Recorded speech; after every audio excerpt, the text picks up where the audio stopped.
मित्रांनो, सुप्रीम कोर्टाने नुकतंच एक जजमेंट दिलेलं आहे. जे जजमेंट आहे शेड्यूल्ड कास्ट आणि शेड्यूल्ड ट्राईब ऍक्ट 1989च्या कलम 18 बद्दल. मित्रांनो, हे जे प्रकरण आहे हे आपल्या महाराष्ट्रामधलं प्रकरण आहे. या प्रकरणामध्ये किरण विरुद्ध राजकुमार जैन आणि ऑदर्स याचा सुप्रीम कोर्टामधला केस नंबर आहे. Criminal appeal number 8169 of 2025. एक स्पेशल लीव पिटिशन आहे. मित्रांनो, प्रकरणाची थोडक्यात हकीकत अशी आहे. हे प्रकरण सुप्रीम कोर्टाच्या 3 जज बेंचनं हे प्रकरण डिसाईड केलेलं आहे. यामध्ये सुप्रीम कोर्टाचे सन्माननीय BR गवई, जस्टिस K विनोद चंद्रन आणि जस्टिस NV अंजारिया यांनी मुंबई हायकोर्टाच्या औरंगाबाद बेंचनं दिलेली जी अँटीसिपेटरी बेल होती ती बेल रद्द करून प्रस्तुतचं जजमेंट दिलेलं आहे. आणि यामध्ये स्पष्टपणे म्हटलेलं आहे, एशियन ST ऍक्ट 1989च्या कलम 18 नुसार आरोपींना SC/ST ऍक्ट मध्ये बेल देता येणार नाही. आणि असा बेल द्यायला हे सेक्शन 18(12) अंत. आणि या जजमेंट आधारे सुप्रीम कोर्टाच्या या निर्णयामध्ये जी बॉम्बे हायकोर्टाच्या औरंगाबाद बेंचनं जजमेंट दिलेलं होतं, म्हणजे आरोपींना जामीन दिलेली होती, ती जामीन फेटाळलेली आहे. आणि यामध्ये काही महत्त्वाचे मुद्दे सन्माननीय सुप्रीम कोर्टानं घालून दिलेले आहेत. अतिशय महत्त्वाचं असं जजमेंट आहे आणि या जजमेंटवर आज आपण चर्चा करणार आहोत. या जजमेंट बद्दलच्या फॅक्ट आपण पाहणार आहोत. लोअर कोर्टापासून ते सुप्रीम कोर्टापर्यंत या केसमध्ये काय झालं याबद्दल आज आपण चर्चा करणार आहोत. आणि हे जजमेंट अॅट्रॉसिटी ऍक्ट बद्दल असल्यामुळं यामध्ये नेमकं बेल का नाकारली जाते, कुठल्या कारणामुळे नाकारली जाते, याविषयीच्या मुद्द्यावर आज आपण या जजमेंटच्या आधारे चर्चा करणार आहोत. नमस्कार, मी आहे ॲडव्होकेट तानाजी वाघमारे. आपण बघताय लिगल इन्फो MH25. मित्रांनो, चॅनलवर तुम्ही जर नवीन असाल तर चॅनलला सबस्क्राईब करा, व्हिडिओला लाईक करा आणि शेअर करायला विसरू नका. त्याचबरोबर तुमच्या या ऍक्ट विषयी ज्या काही शंका असतील किंवा तुमच्या मनामध्ये ज्या काही शंका तयार झालेल्या आहेत त्याबद्दल कमेंट बॉक्समध्ये राईट डाऊन करा. तर आता आपण जाऊया आपल्या मुख्य विषयाकडे. मित्रांनो, ही केस आहे कपिलापुरी तालुका परांडा जिल्हा धाराशिव येथील. ही इन्सिडेंट आहे 25 नोव्हेंबर 2024 रोजीची. या केसमधले जे फिर्यादी आहेत SC/ST कम्युनिटीमधले आहेत आणि त्यांनी परांडा पोलीस स्टेशनला FIR नंबर 255/2024 रजिस्टर केला होता.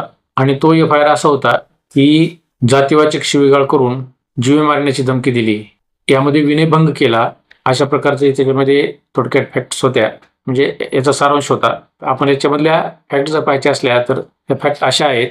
25 नोव्हेंबर 2024 रोजी महाराष्ट्र विधानसभेच्या निवडणुकामध्ये एक ग्रामपंचायत शिपाई फिर्यादीकडे आला आणि आरोपीने ज्यांना मतदान करायला सांगितलेलं आहे अशा प्रकारचं मतदान न केल्यामुळं 11:15च्या सुमारास, म्हणजे 11:20 सकाळी 11:20 यामधील आरोपी राजकुमार जैन फिर्यादींच्या घरी आला. या फिर्यादींना असं म्हणला, मागट्या तू जास्त माजलाय का, तू ह्या खेड्यात राहतो आणि मतदान माझ्या विरोधात करतो, अशा प्रकारचा जातीवाचक शब्दप्रयोग त्या राजकुमार जैन यांनी केला होता. असं म्हणून या फिर्यादीला लोखंडी रॉडनं मारहाण केली. हे आरोपी त्याच्या घरामध्ये घुसले, त्यांची आई मोहिनीला मारलं, त्याचबरोबर त्यांच्या घरातील रेखा नावाच्या स्त्रीला मारहाण केली, मोहिनीची साडी ओढली, तिला जखमी केलं आणि त्यांना घर जाळण्याची धमकी दिली. आरोपी एवढं करूनच थांबलेले नाहीत. महिलेच्या अंगावरील मंगळसूत्र या आरोपीनं काढून फेकलं. घरातील ज्या संसारोपयोगी गोष्टी आहेत त्या वस्तूंचं नुकसान केलं. यामध्ये फिर्यादीचा जो मित्र होता त्यानं ही भांडणं सोडवण्याचा प्रयत्न केल्यानंतर त्यालाही मारहाण करण्यात आली. अशा प्रकारची ही घटना होती. आणि त्यानंतर या आरोपीविरुद्ध भारतीय न्याय संहिता 2023च्या कलम 118(1), 115(1), 189(2), 189(4), 190, 191(2), 191(3), 333, 324(4), 76, 351(3) आणि 352. आणि त्याचबरोबर यामध्ये SC/ST ऍक्ट 1989च्या कलम 3(1)(O), 3(1)(R), 3(1)(S) आणि 3(1)(WI) यानुसार या आरोपीविरुद्ध गुन्हा दाखल करण्यात आला. त्याच्यानंतर प्रस्तुत प्रकरणात या आरोपींनी ॲडिशनल सेशन कोर्ट परांडा या ठिकाणी अटकपूर्व जामीन मागितली. परांडा सेशन कोर्टानं या आरोपींचा अटकपूर्व जामीन नाकारला. त्याच्यानंतर याच्यातील मुख्य आरोपी राजकुमार जैननं सन्माननीय बॉम्बे हायकोर्टाच्या औरंगाबाद खंडपीठापुढे अटकपूर्व जामीन करण्यासाठी अर्ज दाखल केला. त्यामध्ये मुंबई हायकोर्टाच्या औरंगाबाद खंडपीठानं हे प्रकरण इलेक्शनशी मोटिवेटेड असून प्रकरणामध्ये मोठ्या प्रमाणात इनकन्सिस्टन्सीज आहेत आणि या आरोपीला खोट्या प्रकरणामध्ये गुंतवलेलं आहे, अशा प्रकारचं ओपिनियन सन्माननीय मुंबई हायकोर्टानं नोंदवलं आणि राजकुमार जैनला सन्माननीय मुंबई हायकोर्टाच्या औरंगाबाद बेंचनं अँटिसिपेटरी बेल मंजूर केला. त्याच्या विरोधात या प्रकरणातील फिर्यादी किरण हा सुप्रीम कोर्टामध्ये गेला, सुप्रीम कोर्टामध्ये अपील दाखल केलं. यामध्ये त्याने सांगितले की मुंबई हायकोर्टानं ॲट्रॉसिटी ॲक्टचं जे सेक्शन 18 आहे त्या 18कडे दुर्लक्ष केलं, 18 मधील तरतुदींकडे दुर्लक्ष केलं. अशा प्रकारचं अपील सन्माननीय सर्वोच्च न्यायालयापुढे गेल्यानंतर सर्वोच्च न्यायालयानं यामध्ये त्यांचं जे जजमेंट दिलेलं आहे, हे जजमेंट सुप्रीम कोर्टाचे सरन्यायाधीश BR गवई साहेब, सन्माननीय न्यायाधीश के विनोदचंद्रन, सन्माननीय न्यायाधीश NV अंजारिया यांच्या खंडपीठापुढे प्रस्तुत प्रकरण चाललं. यामध्ये सुप्रीम कोर्टानं अतिशय महत्त्वाचे मुद्दे या ॲट्रॉसिटी ॲक्टमध्ये जामीनबद्दल उपस्थित केले. सेक्शन 18 नुसार माननीय सुप्रीम कोर्टानं असं मत नोंदवलेलं आहे की सार्वजनिक ठिकाणी या फिर्यादीला आरोपींनी शिवे दिलेले आहेत. आरोपीच्या घरासमोर घडलेली घटना आहे, त्यामुळे हे सार्वजनिक ठिकाण आहे. त्याचबरोबर हे आरोपींनी जातीच्या आधारावर माणुसकीला काळीमा फासणारी अशी घटना केलेली आहे. त्यामध्ये बॉम्बे हायकोर्टानं बेल देऊन एक मोठी चूक केलेली आहे, अशा प्रकारचं मत सन्माननीय सुप्रीम कोर्टानं नोंदवलेलं आहे. त्याचबरोबर सन्माननीय सुप्रीम कोर्टानं असं म्हटलेलं आहे की जर आरोपींविरुद्ध सेक्शन 3 नुसार गुन्हा नोंदवलेला असेल, त्यामध्ये प्रायमा फेशी केस सिद्ध होत नाही, आरोपीवरचे जे आरोप आहेत ते प्रायमा फेशी सिद्ध होत नसतील तर त्यामध्ये जामीन देता येईल. पण प्रायमा फेशी असं दिसतंय की अशा केसमध्ये प्रायमा फेशी जर एखाद्या केसमध्ये आरोपींनी गुन्हा केल्याचा सिद्ध दिसत असेल, आरोपींनी फिर्यादीविरुद्ध जातीवाचक शिवीगाळ केलेली असेल आणि ते उघड दिसत असेल की आरोपींनी फिर्यादीविरुद्ध जातीवाचक शिवीगाळ केलेली आहे, त्याच्यावरून त्यांना मारहाण केलेली आहे, अशा प्रकारची जर काही घटना घडली असेल तर अशा केसमध्ये प्रायमा फेशी आरोपींविरुद्ध केस सिद्ध होत असते आणि या केसमध्ये आरोपीला जामीन देता येत नाही.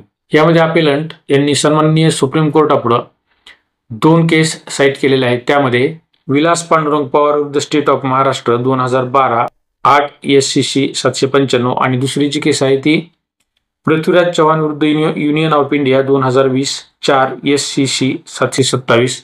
या 2 केसचा आधार घेऊन सन्माननीय सुप्रीम कोर्टापुढे केस त्यांनी अपील दाखल केलेलं आहे. यामध्ये रिस्पॉन्डंटच्या बाजूनं असं सांगण्यात आलेलं आहे की सेक्शन 18 SC आणि ST ॲक्ट हा ॲब्सोल्यूट बार नाही आणि त्यांनी याच्या समर्थनार्थ शाजन स्कारिया विरुद्ध state of Kerala 2024 SCC on SCC 2249 ह्या केसचा आधार घेतलेला आहे. यामध्ये असं म्हटलेलं आहे की जर राजकीय विरोध असेल किंवा राजकीय शत्रुत्व असेल तर त्यासाठी कास्ट बेस्ड अब्युजेस यामध्ये जे आहेत त्या गणल्या जाऊ नयेत किंवा त्याला SC/ST ॲक्ट लावता येणार नाही, अशा प्रकारचं वर्णना सुप्रीम कोर्टापुढे साईट केली. तर याच्यामध्ये स्टेट ऑफ महाराष्ट्रनं त्यांचं ओपिनियन, त्यांचं मत मांडताना असं सांगितलेलं आहे, बेल देण्यासाठी नकार दिलेला आहे आणि त्यामध्ये असं सांगितलेलं आहे की महाराष्ट्र ऑफ स्टेटनं की सेक्शन 18 खाली सांगितलेलं आहे की यांच्या विरुद्ध हे जे आरोपी आहेत त्या आरोपीविरुद्ध प्रायमा फेशी केस सिद्ध होत आहे. यामध्ये सन्माननीय सुप्रीम कोर्टाने प्रायमरी जे फ्रेमवर्क आहे SC आणि ST ॲक्टचं ते तपासलं. यामध्ये सन्माननीय सुप्रीम कोर्टाच्या 3 जजेसच्या बेंचनं असं एक्सप्लेन केलं की CRPC 1973 याचं जे सेक्शन 438 आहे ते 438 खाली जे आरोपी आहेत त्या आरोपींना यामध्ये बेल देता येणार नाही, कारण ही SC/ST ॲक्टची केस आहे, ॲट्रॉसिटी केस आहे आणि यामध्ये केवळ सेक्शन 18 ॲप्लिकेबल असल्यामुळं या आरोपींना जामीन देता येणार नाही. यामध्ये सुप्रीम कोर्टानं पुढे असं सांगितलेलं आहे की SC/ST ॲक्ट खाली एखादी केस जर दाखल झालेली असेल आणि त्यामध्ये आरोपी हे इन्व्हॉल्व्ह असल्याचं दिसून येत असेल, त्यांनी सेक्शन 3 खाली जर गुन्हा केलेला असेल तर त्यांना CRPC सेक्शन 438 नुसार त्याचा फायदा मिळणार नाही. यामध्ये ज्या वेगवेगळ्या केस साईट झालेल्या आहेत त्यामध्ये सुप्रीम कोर्टानं state of MP versus Ramkrishna Balotia 1995 3 SCC 221 court recorded that the exclusion of section 438 CRPC in connection with offenses under the act has to be viewed in the context of prevailing social conditions. Perpetrators of such atrocities are likely to threaten and intimidate their victims and prevent or obstruct them in the prosecution of these offenders if the offenders are allowed to avail of anticipatory bail. त्याचबरोबर त्यांनी दुसरे केस refer केलेले आहे ते Kartar Singh versus state of Punjab 1994 3 SCC 569 observing that withdrawal of pre-arrest bail under the SCST Act did not infringe Article 21 of the Constitution. In Vilas Pandurang Court 2012, it was held if there is a specific averment in the complaint, namely insult or intimidation with intent to humiliate by calling with caste name, the accused person are not entitled to anticipatory bail. आता या दोन केस ज्या site केलेल्या आहेत त्याच्या आधारे supreme कोर्टाने असं म्हटलेलं आहे या आरोपींनी जर SCST ऍक्ट अंतर्गत एखाद्याला जातीवाचक शिवीगाळ केलेली असेल, अशा प्रकारचा गुन्हा केलेला असेल आणि त्यांच्यावर सेक्शन 3 सिद्ध होत असेल तर राज्यघटनेचे जे कलम तर सेक्शन 21 ची बाधा ठरत नाही. त्यामुळं सेक्शन 3 नुसार आरोपी विरुद्ध गुन्हा जर दाखल असेल तर त्यांना ऍक्टचं सेक्शन 18 आहे त्या 18 नुसार जामीन देण्यात येऊ नये असं क्लिअरली माननीय सुप्रीम कोर्टाने या जजमेंटमध्ये सांगितलेलं आहे. यामध्ये सुप्रीम कोर्टाने असं म्हटलेलं आहे की the use of the word मांगोटे was with a clear intention to humiliate the complaint because he belong to the scheduled caste community.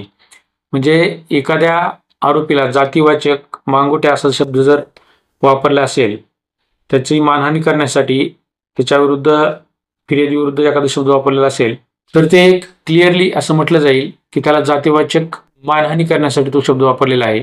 सन्माननीय कोर्टाने यामध्ये निरीक्षण नोंदवताना असं म्हटलेलं आहे की प्रस्तुतचा गुन्हा हा फिर्यादीच्या घराच्या बाहेर झालेला आहे आणि ही जी जागा आहे म्हणजे घराच्या बाहेरची जागा it was a place with in public view, म्हणजे ती घराबाहेरची जागा असल्यामुळं पब्लिक व्ह्यूमध्ये त्याची नोंद करता येईल किंवा तशी ही जी जागा आहे ती पब्लिक व्ह्यूमध्ये आहे. आणि यामध्ये असं दिसून येतं की यामधील जे इन्ग्रेडियंट्स आहेत म्हणजे याच्यामध्ये प्रायमा फेशी केस सिद्ध होत आहे की आरोपींनी सेक्शन 3 खाली गुन्हा केलेला आहे.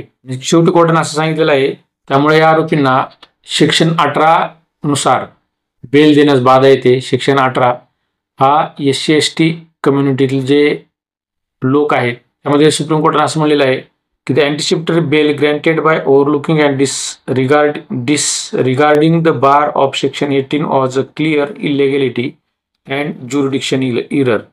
म्हणजे याच्यामध्ये सेक्शन 12चा बार असताना जर त्या आरोपींना जामीन दिली तर त्यामध्ये सेक्शन 18चा क्लिअर इलिगॅलिटी राहील आणि त्यामध्ये सेक्शन 18च्या बाहेर जाऊन जर त्यांना बेल दिली तर त्यामध्ये ज्युरिडिक्शनल इरर त्यामध्ये येणार आहे. त्यामुळं सेक्शन 18 नुसार या प्रकरणातील आरोपींना किंवा SCST ऍक्ट अंतर्गत ज्या आरोपींना बेल द्यायला नाही पाहिजे परंतु जर ती बेल दिली तर ते इलिगॅलिटी ठरेल. मुंबई हायकोर्टात दिनांक 29 एप्रिल 2025 रोजी क्रिमिनल अपील नंबर 201/2025 मध्ये या आरोपींना जी जामीन दिलेली होती ती जामीनची ऑर्डर कॅन्सल केलेली आहे आणि हे जे अपील दाखल केलेलं आहे अपेलंटना हे अपील अलाउड केलेलं आहे. ऑर्डरमध्ये असं सांगितलेलं आहे की the appeal is allowed the anticipatory bail granted to respondent number 1 stands cancel.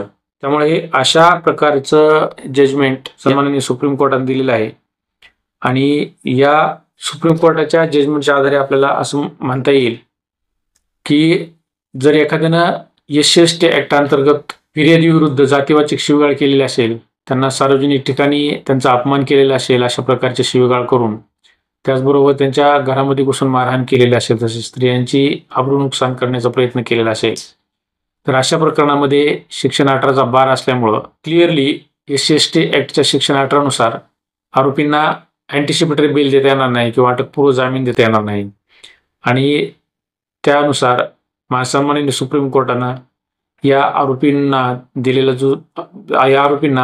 Mumbai हायकोर्टाच्या Aurangabad बेंचने दिलेलं जे जामीन आहे तो जामीन अटकपूर्व जामीन फेटाळलेला आहे आणि अशा प्रकारचं जजमेंट सन्माननीय सुप्रीम कोर्टानं SC/ST ऍक्टच्या अंतर्गत जे गुन्हे होतात त्या गुन्ह्यांना प्रतिबंध लागावा किंवा त्या गुन्ह्यामध्ये जामीन देता येणार नाही अशा प्रकारचं ओपिनियन सन्माननीय सुप्रीम कोर्टाने व्यक्त केलेलं आहे. मित्रांनो, हे अशा प्रकारचे गुन्हे हे बऱ्याच ठिकाणी करत असतात आणि SC/ST कॅटेगरी अंतर्गत जे लोक असतात त्यांच्यावर अशा प्रकारच्या मानहानिकारक घटना, त्यांना जातीवाचक शिवीगाळ करणं त्यांचा सार्वजनिक ठिकाणी अपमान करणं अशा घटना घडत असतात आणि या घटनांना या जजमेंटमुळे नक्कीच आळा बसणार आहे, नक्कीच पायबंद बसणार आहे आणि आरोपींना यापुढं किंवा ह्याच्या अगोदरही सेक्शन 18 नुसार जामीन देता येत नाही, हे या जजमेंटनं सिद्ध केलेलं आहे. तर मित्रांनो, हा होता व्हिडिओ. सुप्रीम कोर्टाचं जे ओपिनियन आहे सेक्शन 18 SC/ST ॲक्टनुसार, ते आपण आता एक्सप्लेन केलेलं आहे. आपल्याला या व्हिडिओबद्दल काय वाटतं किंवा अशा प्रकारचे गुन्हे ज्या ठिकाणी घडतात त्यामध्ये कुठल्या प्रकारच्या गोष्टी घडतात. त्यामुळे आजचा जो व्हिडिओ होता आपला ॲट्रॉसिटी ॲक्ट संबंधीचा होता.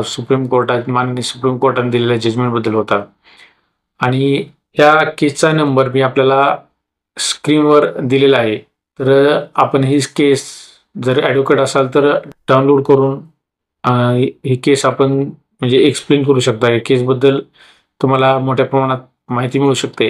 हे अशा प्रकारचे लँडमार्क जजमेंट सन्माननीय सुप्रीम कोर्टाने दिलेलं आहे आणि या जजमेंट आधारे आपल्याला अभ्यास करायला मोठ्या प्रमाणात फायदा होणार आहे. त्याचप्रमाणे जे गुन्हे घडतात त्या गुन्ह्यालाही मोठ्या प्रमाणात पायबंद बसणार आहे. मित्रांनो, या व्हिडिओबद्दल तुम्हाला काय वाटतं याबद्दलच्या कमेंट बॉक्समध्ये राईट डाऊन करा. चॅनल नवीन असाल तर चॅनलला सबस्क्राईब करा, व्हिडिओला लाईक करा आणि शेअर करायला विसरू नका. धन्यवाद.